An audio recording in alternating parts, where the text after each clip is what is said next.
La programmation de cette année, on voit très bien qu'elle est très riche.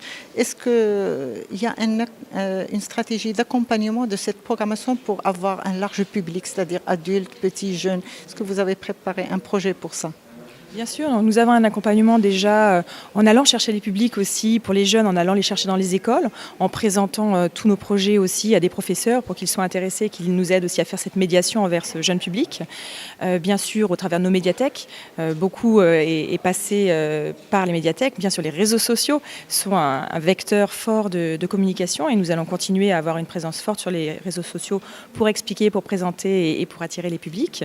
Et ensuite, c'est notre travail aussi avec les associations culturelles, avec les institutions culturelles, qui fait que toute notre saison, main dans la main avec la programmation d'autres structures, est présentée à tous les publics.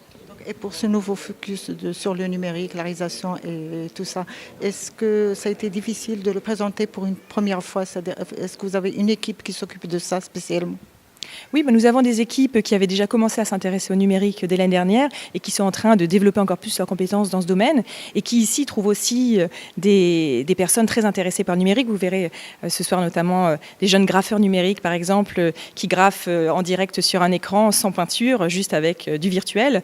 Et ça c'est vraiment des jeunes Marocains que nous avons trouvés ici. Nous avons tout ce travail avec l'Institut des Beaux-Arts de Tétouan où également nous avons déjà beaucoup travaillé sur la réalité virtuelle et nous allons continuer avec eux.